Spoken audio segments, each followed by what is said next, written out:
Today is the last week of a four-part series titled Love Like Jesus, and I'll take that. Thanks.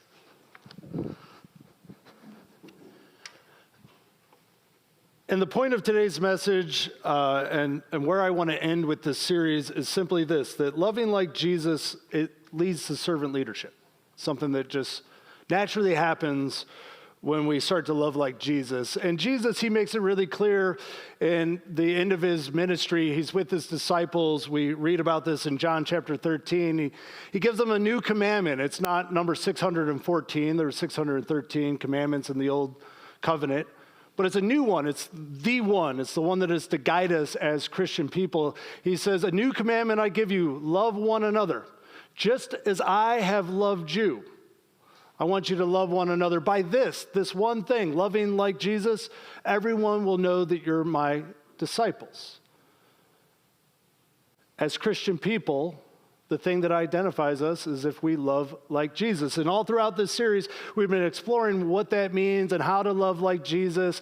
And today we're wrapping it up. And what happens when we start to love like Jesus, whether you want to or not, where it leads is it leads to becoming servant leaders. And we'll talk about exactly what a servant leader is today and why that's a good thing. So love like Jesus is at the center of it all. And I want to talk about how all the various dynamics that we covered in this series over the past 3 or 4 weeks, how they all fit together. If you love like Jesus, just following from Jesus and using him as the model for our love, one of the things that Jesus says, he says to us that as the Father has loved me, so I love you. The source of Jesus' love for you and for his disciples is not his feelings, although sometimes I'm sure he felt it. And it's not the behavior of the disciples and the people that he interacted with, although sometimes their behavior probably warranted love. Rather, it was something far more stable, something far more profound, something far more universal. It was the love of God for him. And Jesus would say to us, if you want to love like he loved, then you can't base your love on your feelings, because sometimes you're feeling it and sometimes you don't. And it can't be the other person's behavior, because sometimes their behavior warrants your love and sometimes it doesn't. The thing that distinguishes us and the thing that enables us to love like Jesus in a transformative way is to let the source of our love be on our Father above. Like Jesus, we let the love of God into our hearts, the good news message that you are loved right where you are, just as you are. And we know from our series that we did called Created for Connection, that when we have this secure attachment with the God that loves us, it gives us a secure foundation to do the risk of love, to extend ourselves out for other people. So Jesus would say to us, if you're going to love like me, you got to let the source of your love come from your Father above. And so God's love is at the center of it all. But if we start to love like Jesus and we let the love of God into our hearts, what we'll end up doing is feeling drawn to other people. And if you look at the ministry of Jesus, he was incredibly intentional in relationships with other people. He went to great lengths to invest in people. Sometimes he gave them a nickname. So sometimes you might give a nickname. Don't do it too much. You'll end up being cheesy.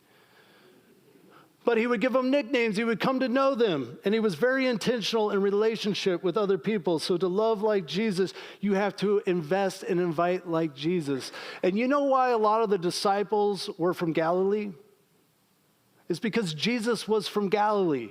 Jesus just started with the people that were around them and their siblings. And he started loving on those people. And some of them responded and some of them didn't.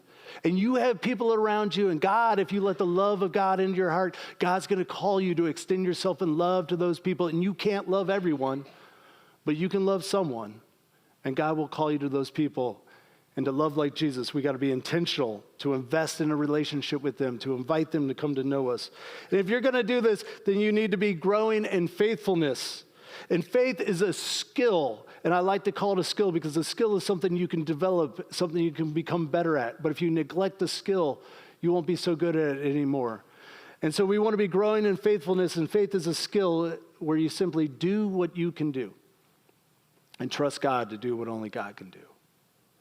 And many of us, we struggle, we worry.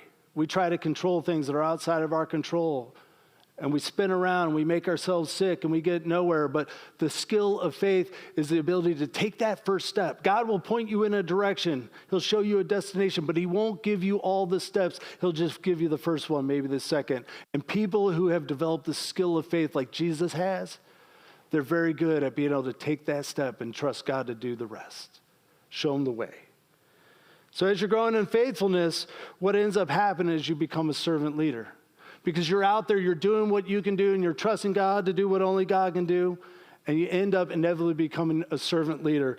And I'm going to explore what it means to be a servant leader, but on the leadership side is simply put, servant leaders, they see and they do what needs to be done.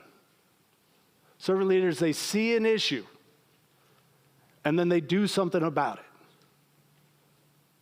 We have a servant leader here, well, we have many here, but some time ago, our sign outside, it has, little phrases and that sort of thing, and I was in charge of putting those together, and because nobody else was doing it, and so I'd put one out there, but then I would leave it up forever, and it'd be like still talking about Christmas, and it's March, and so I would just leave it up there, and then one of our servant leaders here in the church, Ross Wolf, he, just saw an issue, and he started changing the sign.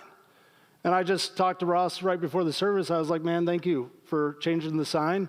And he was well aware because he saw the new signs downstairs that ministry would be retired soon. But Ross is just an example of many of you that just see an issue and you do what needs to be done. And many of you had no clue who changed the sign. It's our mystery man, Ross, just doing things when nobody's looking. And that's what a servant leader does. And to bring it back full circle, if you're going to engage in servant leadership, you got to come back to God's love. Because if you start putting yourself out there, if you start working on behalf of the kingdom, it's going to be very easy for you to think that you're doing it for other reasons than as a response to God's love for you. And you start doing things and nobody's saying thank you. You start doing things and it becomes a burden and it becomes difficult and all sorts of things can happen. But you got to come back to God's love to keep yourself rooted on the thing that should motivate us. So I want to explore this idea of servant leader by telling you a couple Jesus stories. Y'all want to hear some Jesus stories? Of course you want to hear Jesus stories. That's what we're here for. So we're going to go to the Bible. The Bible is divided up into two main sections, the 39 ancient documents that make up the Old Testament or the Old Covenant. And this tells the story of creation, the formation, rise and fall of ancient Israel. And then we have the 27 ancient documents that make up what we call the New Testament or the New Covenant. And this tells the story of Jesus and the early church. We're going to be in one of the four accounts of the life of Jesus, the Gospel of Matthew. Many years after it was written, chapters were added. We have 28 chapters. And right in the middle of the Gospel of Matthew are two very similar stories. The feeding of 5,000 people, and then a chapter later, the feeding of 4,000 people. Right in the middle of Matthew's account of Jesus. And in these two stories, we see Jesus teaching his disciples to be servant leaders. And you got to remember, Jesus, he's a great teacher. So he's going to bring them along. Matthew chapter 14. When Jesus heard about John the Baptist, who was just executed by King Herod, he withdrew in a boat to a deserted place by himself. His friend died, and so he's grieving, which is the appropriate response. You lose somebody, you need some time. When the crowds learned this, they sent tweets and text messages and followed him on foot from the cities. When Jesus arrived and saw the large crowd, he had compassion for them and healed those who were sick. Now, just remember, right, Jesus, he just lost his friend and he's grieving. But because he's filled with the love of God, he feels compassion for these people in need. And sometimes, you just need to get away and you need to get a break, and that is all right. Jesus does that. We need to do that. He often goes to the woods or the wilderness, and that's a good place to go if you don't go. But you need to get some alone time. But sometimes when you're trying to get your alone time, the needs come up anyways, don't they? And sometimes the love of God drives you to extend yourself again and again. So he's extending himself. He's healing people. That evening, he's been healing people all day, teaching them all day. That evening, his disciples came and said to him, "This is an isolated place, and it's getting late. Plus, you're long-winded, Jesus, So what we propose that you should do, Jesus, is send the crowds away so that they can go into the villages and buy food for themselves. The disciples, they see a problem, and they want someone else to take responsibility. You ever encountered this situation before? They point out a problem. Hey, Jesus, I know you're healing people and you're teaching people, and that's all good and everything, but we see a problem here, and Jesus, we want you to go ahead and do something about it. Send them away so then they can do something about it. And it's kind of fun to point out problems if somebody else is going to take responsibility for it, you know? Who likes to do that? You know, you're just like, hey, do this, do that. You know, go ahead, raise your hand. You know, we like to point out problems. But then somebody might turn around and say, hey, why don't you do something about that? That happens in the church all the time. In fact, in our church, one of the things we hope to cultivate as part of our culture is that you're not worried about stepping on anybody's toes. You can just go ahead and address something. You see a problem? Do something about it. And those of you that know me well know not to point out problems because I'm going to be like, cool, what you going to do about it? Fill in the blank here. It's not my job. It's same difference, right? Same difference. It's not my job. We understand this, okay? I'm not trying to like point anybody out here. Like, I'm with you. This is kind of where we all are. We see an issue and then we're like, hey, that's not my problem. That's not my job. And that's what the disciples are doing. This is Jesus' response. There's no need to send them away. You give them something to eat. You saw the problem, and I'm going to call you to do something about it. They replied, we have nothing here. Nothing. Except 5 loaves of bread and 2 fish. I mean, it's basically nothing. Anybody ever been there before, right? I mean, this is one of the reasons you don't want to do something about it is you look at the problem and then you look at the resources you have, and there's such a difference between the two. You basically have nothing compared to the problem, so why would you try in the first place? And that's where the disciples are. I don't think that they're being dishonest. I don't think, they're being bad or whatever. They're just like, hey, there's an issue, Jesus. There's no way we can solve it. We basically have nothing. I mean, we have a little something, but it's basically nothing. And look at what Jesus says. This is so profound. Bring them here to me. We got 5,000 people. And they're hungry, and it's late. And we got 5 loaves of bread and 2 fish. There's no way that can feed all those people. But Jesus says you saw a problem, and perhaps, somewhere deep down in there, that's God's love. You're concerned for these people, and you want something to happen for them. And God's calling you to do something. And yeah, what you have is not enough, so I'm just asking you to bring it here to me. So they bring the 5 loaves and the 2 fish. And Jesus takes them, and he holds them up to God, and he thanks God. He's like, God, it might not be enough, but it is something. You've blessed us with something. And he takes those loaves, and he breaks them up, and he gives them to his disciples. And then the disciples, they gave them to the crowds. And Matthew tells us everyone ate until they were full, and they had leftovers, which is increasingly becoming my favorite food. It was my dad's favorite food. We used to joke, we'd go out to dinner, and they'd be like, you got any specials, that sort of thing? And we'd joke that Dad'd be like, you got any leftovers back there? Anybody like the leftovers, There's leftovers, there's leftovers here. And maybe, the bread and the fish, it just miraculously multiplied, okay? God can do whatever God wants to do. I truly believe that. But it's also reasonable to think that there's other people in that crowd that brought some food. And so maybe, just maybe, when the disciples were able to do what they could do and then trust God to do what only God can do, that generosity and that risk of love provoked other people within that crowd to take out the little bit of food they had and begin to share it. Generosity can be contagious, can't it? Either way, everyone ate. And I want to just tell you something. And if you want to check out after this point, I still got a lot of sermon to preach, but you could just check out after this point if you just hear this one thing from this part of the story. Don't underestimate what can happen when you bring what you have. Just don't underestimate what can happen when you bring what you have. Life is full of all sorts of scenarios where what you have doesn't feel like enough. And in a very real way, oftentimes, it is not enough. But don't underestimate what can happen when you bring what you have. We have a faithful God that will do what only God can do. One chapter later, maybe a couple days later, maybe a couple weeks later, there's another crowd. It's 4,000 people big this time.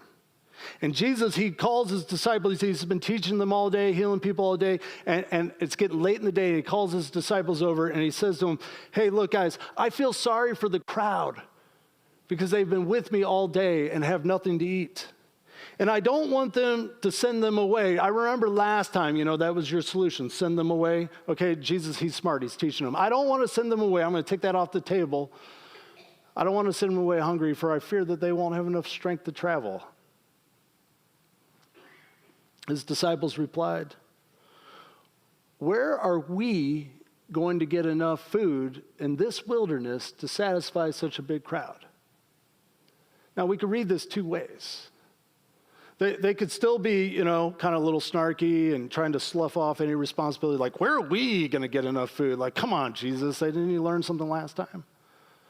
Or we might be able to read it a different way, and this is the way I read it, that they've learned something, that they've grown in faithfulness, that they've begun to understand the dynamics of servant leadership.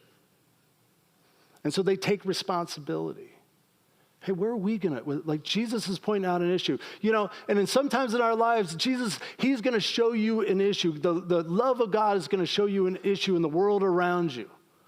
We have a food pantry here, and on several occasions, we've run out of food.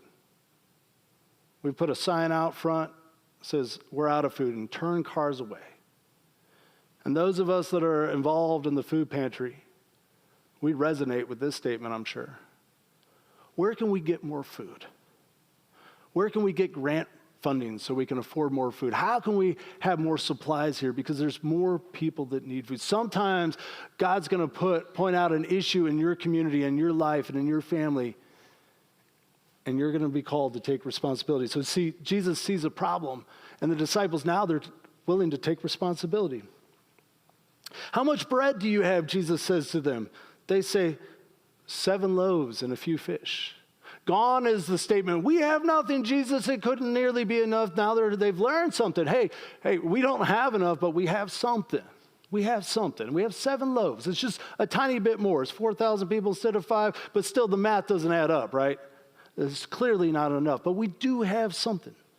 So Jesus, he takes what they have. He holds it up to God. He thanks God for what they have, blesses it, breaks it, gives it to his disciples who give it to the people, and they all ate and were satisfied. Don't underestimate what can happen when you bring what you have. Now, we're going to transition to the second part of servant leadership. That's the leadership part. Leaders see and do what can be done. They don't stay on the sidelines, they get involved. The second part is about servant leadership. And I'm going to give you the point, and then we're going to kind of see how it plays out. So just keep this in mind, okay? Leadership is earned, not given. Leadership is earned, not given. It's about influence, not position. It's about influence, not position. Last week, we had a congregational vote to put in new carpet. We're going to fund new carpet. And we went outside of the bylaws. I recommended doing that. And we voted, everybody was down, it was good. And then afterwards, I talked to a few people and I started reflecting on that. And I thought to myself, that was a mistake to go outside of the bylaws. Maybe occasionally, or maybe once in a very great while, we have something so pressing and so important that we need to make that decision. But this was not the case. And so I wrote an apology to the congregation. Many of you received that. And I thought to myself, this would be an easy one just to let it slide. Nobody would probably say anything ever again. But leadership is not a position, it's influence. And in a little way, I took away some of my credibility with you. And the only way to earn that back was to name it and call it foolish, which I think it was. We can get carpet next week. It's not that big of a deal. And I have the position of pastor, okay? Thank you.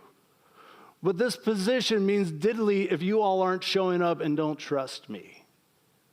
Leadership is earned, not given. It's about influence, not position. So we're going to go to this lesson, this powerful lesson about servant leadership, and we're going to encounter the first helicopter parent that you hear about in history. The mother of James and John. She approaches Jesus, the mother of James and John, and she says, say that these two sons of mine will sit, one at your right hand and one at your left in your kingdom. Like Jesus, I believe that one day you're going to get all the status that comes from being king, and I just want my boys to be in a good position, Cal on one hand, Finn on the other hand, like these two sons of mine, I want them to be in these positions of authority. And I don't think that's a bad thing to do. As parents, we got to advocate for our kids, don't we? But sometimes you can get a little bit too involved. And in this case, she's kind of crossed the line, and Jesus says, look, you don't know what you're asking. And he turns to the boys. Can you drink from the cup that I'm about to drink from? And if you keep reading Jesus, he's going to end up in the Garden of Gethsemane right before he's arrested and then later crucified. And he prays that God will take away this cup of suffering that's going to be essential to him finishing out his ministry. And you see, leadership, it requires pain because influence is gained by sacrifice. And one of the reasons that we don't have more leaders is because it requires pain. You got to sacrifice. You got to give up some time. You got to give up some money. You got to give up some energy. Leadership, it requires sacrifice, but it's one of the reasons that it develops influence, because when you see somebody sacrificing and putting in the time, that's compelling. And so Jesus is saying, look, do you guys really know what you're asking for? Are you able to do the sacrifice of leadership? And they say, we can. And he says, look, you will drink from my cup. You will have to sacrifice. And James and John, they would end up being leaders of the early church, and they would make sacrifices on behalf of the kingdom. You will drink from my cup, but to sit at my right or my left hand isn't mine to give. Even Jesus can't give positions of leadership because leadership is earned, not given. He says, look, those positions belong to those for whom my Father prepared it. There are people that are in positions of leadership that are out in front. And God has prepared those for people. And that might be you, James, that might be you, John. But your thing is to make the sacrifice, to be intentional in relationships, to grow in faithfulness, because that does lead to servant leadership. And if God wants you to have one of those positions, God's prepared it for you. It's not mine to give. Now, when the other 10 disciples heard about this, they became angry with the two brothers. Jesus turns to them all and says, you know that those who rule the Gentiles show off their authority over them. And their high-ranking officials order them around.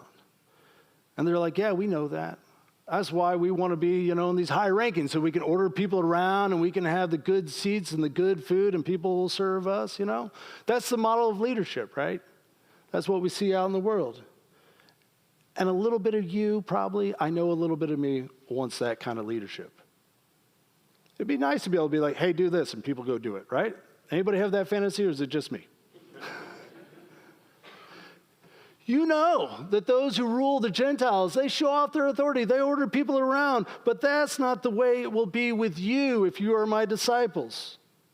Rather, whoever wants to be great among you will be your servant. It's a different model of leadership. The world follows a self-serving model of leadership where the leader's at the top and everybody else exists to benefit those at the top, right? We have a society that is highly stratified in wealth. We're the top 1% or the 0.001%. And much of our economy benefits those individuals. They have so much wealth. A lot of the world, it is structured in this way. But not so for us that are followers of Jesus. We're called to a different model, a model of servant leadership. This is the model we aspire to here in our church. If you were to read our bylaws, our church, a congregational polity, which means all of our members, they vote for the important things. They empower a governing board, and they call a pastor position, which is the role that I'm currently privileged to serve in. And the pastor position is at the bottom. And my whole role in terms of leadership in the church is to give authority away to people so that they can let the love of God drive them to see and do what needs to be done. It is a bottom-up structure. We don't always get that right, but that's how we're to be. We're to be servant leaders to empower other people. Self-serving leaders, they prioritize their personal preferences over others. There's hundreds of churches right now in our community that are this way. They're self-serving. They're inward focused. In a couple of weeks at our congregational meeting, I'm going to ask you all an uncomfortable question. What does the church exist for? Is it for insiders, those already in the church, or outsiders? Some of you have done this exercise with me. It's not comfortable. But the answer is that we have to prioritize the outsiders. You know why? Because if we don't do that, we'll become inward focused and it'll become all about our personal preferences. And we will fight over the style of music and the color of the carpet and every other sort of thing in the church. And we'll talk about reaching other people outside the community with the hope and love of the gospel, but we'll never have enough energy to do it. It's so easy to become self-serving. We all have some of that in us. It's about our personal preferences. But servant leaders, they're different. They prioritize others over their personal preferences. Jesus says, whoever wants to be first among you will be your slave. It's pretty intense, Jesus. Whoever wants to be first among you will be your slave, just as the Son of Man, his nickname for himself, just as the Son of Man didn't come to serve, but rather to serve. To be served, but rather to serve, and to give his life to liberate many people. You see, loving like Jesus leads to servant leadership. And servant leaders become great, truly great, because their lives serve a greater purpose. And we're called to serve the purpose of God's love in this world, to extend grace into this world, not to those who deserve it, because nobody deserves God's grace. That's the definition of grace, undeserved favor. And the world needs it because much of the world, it is a reap what you sow world. And it can be harsh.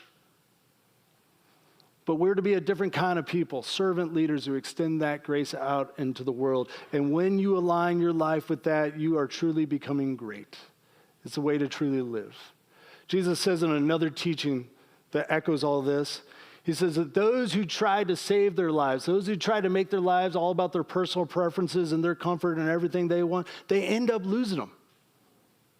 They end up losing their life. And you've met people who are all about what is theirs, and they're self-centered and selfish, and they end up losing relationships and connection. Their lives become very small.